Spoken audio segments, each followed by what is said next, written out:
you go back and listen to the Sky press conference? And what was your assessment of the game yesterday? I'm glad you brought that up. Let's talk about that game. Let's talk about that game. Let's talk about that. Let's talk about that. Let's talk about that. I couldn't be more proud of the Chicago Sky. I couldn't be more proud of the Chicago Sky. What's crazy is that I know because I've seen people on the internet like, fire Coach Witherspoon. Angel had a bad game. Camilla's not doing what she needs to do. Nobody knows how to use anybody right. Nobody knows. It was all Camilla's fault. It was all Angel's fault. It was all Teresa Witherspoon's fault. And it was just, to me, it was a lot of stuff that should have been factored into. I factor in a lot of stuff when I'm making assessments about how teams play. Y'all know me. I don't get too high or low about one game because it's about 40 minutes and it's about a full season. We play for jury, but we were back off the break, playing in the back-to-back. I think we lost the first game 85-65. I think Copper went off for 29. BG went off for 23.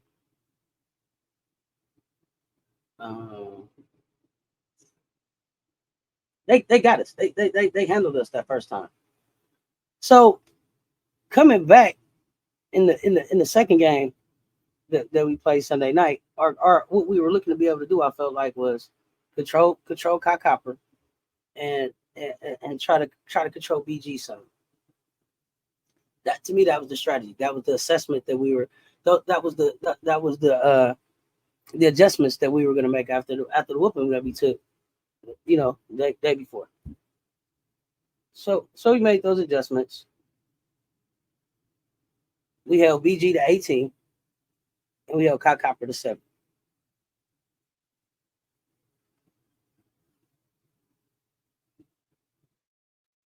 Both Camilla and Angel, I think, both had double doubles. Camilla was in and out of the game because of foul trouble, so that threw the flow of the game off, and it threw her effectiveness off because of the early foul trouble. And I don't think the foul trouble was because of anything that Camilla did, as much as it was about some of the calls. Some of the calls I thought were kind of questionable. We can go back and forth on those. Let me know what you think. But what pisses me off the most about the assessments, first of all, is that people are so fair weather. Like, if you're a Sky fan, be a Sky fan to the end of the season. At least at the end of the season. Everybody that be jumping off the Sky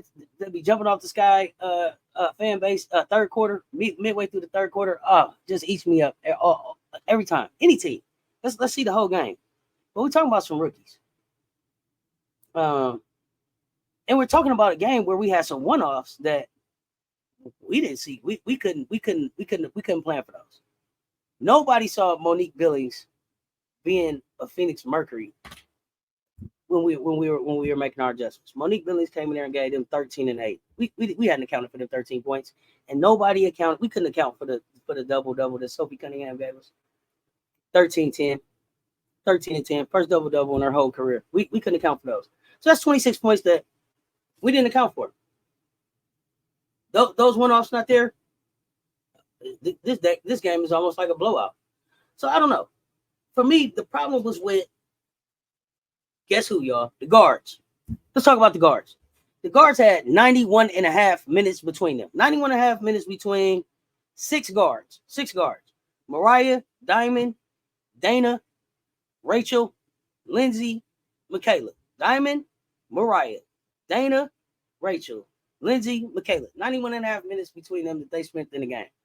They gave us 11 points. 6 vets came in the game over 91 minutes between them and gave us 11 points. That's the problem in Chicago. The guards. The guards are terrible. Terrible. Now, Michaela usually plays better.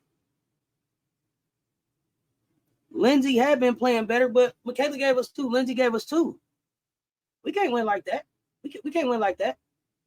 Camila Cardoso held BG to 5 less points than what she had before, and Kai Copper had 22 less points than what she had.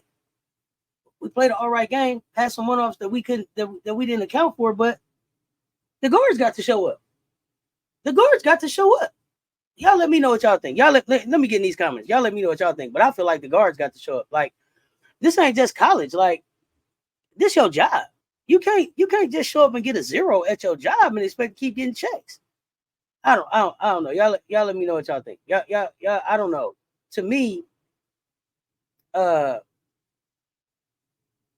guards got to be more effective. They got to be held accountable. And then Teaspoon got to get better with the rotations. Got to get better with the way she switches the lineup. Sometimes she switches the lineups too soon. Sometimes she take out the wrong people. I know this game was a little challenging because of the foul trouble, but for the most part, like, I need you making some better rotations, making the rotations to keep at least some kind of scorer on the floor. At least some kind of scorer on the floor. Let me see what y'all talking about here. She should have. Oh, hey, fam. Okay, you switched over from the IG. I don't think Hamby will end up like Liz. Liz is a very extreme case. She went through a lot of teams and burned a lot of bridges and still ended up in China making a meal off of her own. Off her own fans. She getting money out of China too. Reputations follow you throughout all professional sport, period, throughout life. Carter was out of the league after her rookie year for a while. Cambage can't come back, most likely, etc. Hamby reminded me of Westbrook bringing his family to games when he played for the Lakers. Okay. Standing with Becky because she has already did her time, so to speak, because the fact they suspended her proves they found her wrong for something, but no double jeopardy. I'm standing for Becky because do I think that she made a mistake? Sure. Do I think that they found her guilty for some of the stuff that she said? Sure. But I also feel like Becky had felt like there was an established relationship that went beyond business, where I'm really I'm doing whatever I can to look out for you. And so for me, I'm standing with Becky because it was more about the loyalty for me than it was about the business piece of it. Because once you ask me to come pay your kids tuition back door, it ain't just business as usual. We partners in crime now, and that's different. Millions from stepping on dudes' faces. I respect it. Hamby's gonna definitely have a mark on her record for any team that she goes to. However, I don't think she'll be banished from the dub. She's a good talent. Doesn't seem like she's unstable. I'm just saying. The Sky Game shows how little help the supporting players give consistently. Cess got a lot of Aces related topics, questions, roster recommendations. We really need to do some deep dives into the Aces roster. Cess got some good conversations and ideas on his team. Hey, yeah, shoot them over. Let's figure it out. I'm not informed enough about Hamby's situation, but now I feel like I may need to read about it. Seems like a lot of y'all think she's in the wrong. I need to read what happened. Not that, you know what? It's not that she's in the wrong. Let me say this. She has every right to sue. She has every right to pursue the justice that she thinks she deserves. Where I'm at is, like I said, once you shot the gun and I shot the gun and we partners in crime, then you don't bring the people in the business. We was on some street kind of stuff, and then you was like, you ain't like how it went in the street, and you went to bring the people in it. That's no cute for me. But I may live by a different code and be cut from a different cloth than a lot of people, but it's the loyalty for me first. So to me, before you went to the people, it was a conversation that we could have had. We could have figured this out. You could have came and asked, was it, what's really going on? So I don't know. Running late, running out. Be back in about 20. Gotcha. This guy had bad guard play, can't shoot threes, etc. Exactly. For instance, how can we maintain the core, keep them happy and strengthen the bench, and keep building while winning? Keep what core? Who do you? First of all, let's agree that we talking about the same core. That's what I'm saying. Be a fan or not, just chill. Yes, the foul calls on Miller was BS. The only I need from Spoon going forward is to be more aggressive for players. Now, what I saw was Camilla is going to be a problem for other teams. Yeah, and that's the other thing. That's a great point. Like, Teaspoon has to get mad. Teaspoon has to, but Teaspoon is also a rookie coach. So this is a learning curve for Teaspoon too, but Teaspoon has to work the refs better on the court during the game. Even, some of the NBA coaches even are working the refs masterfully, even in the press conference, in the news, every chance they get, they shooting something out there. I noticed Camilla talking back to the refs a little bit more.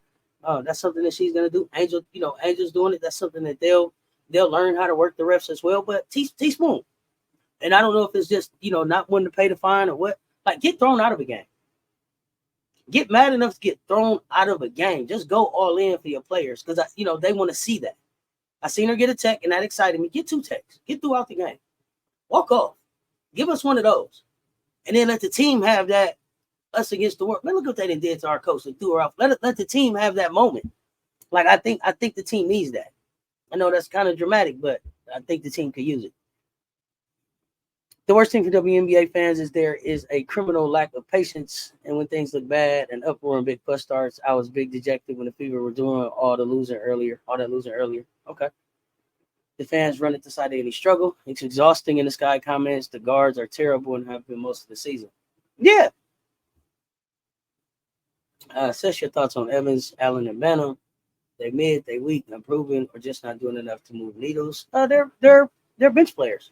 They're bench players, doing using all of the skills that they have. Well, not so much Allen. Allen may be a starter, but to me, Banham appears to be a bench player, and Evans definitely is a bench player. And they seem to be trying to do starter things with a bench skill set. And understand when I say like they're a bench player that's not. I don't mean that that's not a slight at them. Like, to be, a bench player in the WNBA, this league hard as hell to make. To be a bench player in the WNBA, that's a hell of a thing. It may not be what you aspired to be, but that's where your skill set got you. That's where your skill set got you. Like, sometimes you just have to have an honest conversation with people and an honest conversation with yourself. Hey, you're not starter material, not anywhere. But you can do some great things if you do these things here at these times. You want to be a part of this or not? So to me at this time, it's that transparency piece. And I think Dawn seems to do that very well. Gino, apparent Grampy seems to do it very well. Becky seems to do it very well because they'll bring you in on Monday, have a birthday party for you, put you in the game on Friday, and then send you on your way on Saturday with a thank you. Like, hey, you didn't fit, but you were celebrated while you were here. And so it's just that transparency. I think that they are good. They're bench players in certain situations. I don't think that they have enough skill to be the bench players that we need based on the players that we're trying to build around right now. So, do they have a place in this league? Sure they do. Is it with the Chicago Sky? I don't think so. I think it's with some other teams that maybe could use them in some different ways. Banham, the jury's out on Banham. Let's see. But Evans, too much dribbling, too much doesn't feed, doesn't get the ball to the bigs well. Is a second slow, like sees it and then needs a second to react. It's got to be all instantaneous. You got to see it and make it happen. And it's that hitch, like in a video game, it's that glitch. Like, you got to let it go when you see it because Camilla's open right then, and she's not open when you let it go in a half second. So the Sky is too much pitting the players against each other, which can runaway future player. Only you are. I don't see that. I don't see that. And what you keep telling me about pitting the players against each other, you keep telling me about somebody on the internet says something. I don't see the actual players in an argument about anything. But if I'm wrong, I smile. Drop the link because I would love to see the players at odds with each other about something. People on the internet talking about they think they're at odds about stuff is different than receipts of them being at odds with each other. I don't know why this guy didn't get rid of Brianna, Diamond, and Dana. Brianna and Dana, I'm not sure. Diamond, I felt like there was a level of I don't want to say like they felt like they had to, but loyalty. Maybe some loyalty to Diamond, everything that she's been through. Wanted to give her a chance. Want to give her a place to finish her career however she sees fit and however her body is going to allow her to be fit. And maybe I've just said as an organization, like, yo, we appreciate what you offered to the league, to this team, whatever your 100% looks like. We're willing to take that until you don't want to give that anymore. And I just think that people need to realize that the Diamond DeShields that we were, blessed to see years ago isn't the same. Isn't that 100% Diamond DeShields? Isn't the same, but contributes in the spots that they can. And I think we can be more effective with how we choose to use Diamond and the matchups that we use Diamond for. I'll never understand going away from Angel in the fourth quarter. Okay. I agree. These guards are terrible and no shooters to make outside shots. And also, if you see your rookie struggle with BG, send a double or have Angel Garter. Don't Camilla on it. I don't like that. I don't. I think every BG is. That's like Brittany Griner isn't just some got it at the mall 6'9". This is a future Hall of Famer that made a concerted effort to get up to play against 6'7" Camila Cardoso. Not so much because she was a rookie. Not so much, I don't think, to pick on her, but I think from what I saw in the article and read, it was like, yo, this is one rare opportunity that I get to play against somebody that's really like close to my size and my skill set. And so it was an opportunity for BG to go out there and be who BG is. Camila Cardoso is a rookie starting for a team that she wasn't supposed to be starting for. I don't believe, at least not yet. Camila Cardoso was supposed to be coming off the bench and being an understudy to Elizabeth Williams, E-Dub. And unfortunately, it's starting. You know what I'm saying? Sooner than we wanted, but bringing it. I mean, when you look at her, if people stop comparing like what Camilla's doing next to what Caitlin is doing and what Angel are doing, what they're doing, special. I don't know. We'll probably see it again soon because we got so much special talent coming in, but special. Angel Reese is in the perfect position to be able to take advantage of her skill set and contribute to the league right away. She built her brand in a way that puts her in front of a lot of people.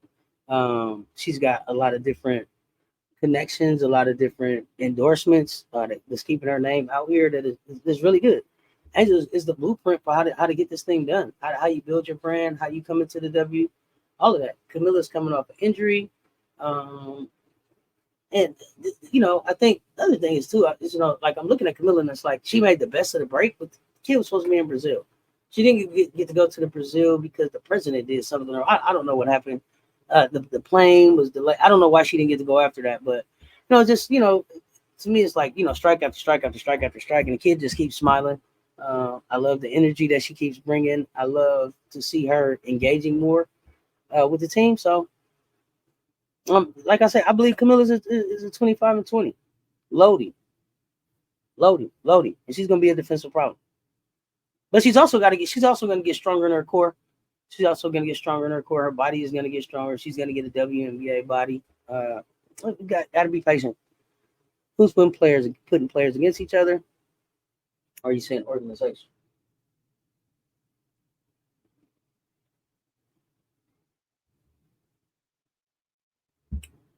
Yeah, Sky need a point guard, 3 and D wing, and a backup center. I agree. Well, they got their backup center. What they need is for their starting center to get healthy. The other two I agree with. Some fans for sure. A couple of 3-point shooters wouldn't hurt either. Well, and I don't know why Kennedy doesn't shoot the three more often. When I look at I don't know. I'll go back and look at the WNBA career, but for college, for the highlights, I saw Kennedy shot the three very well. It could get hot from three.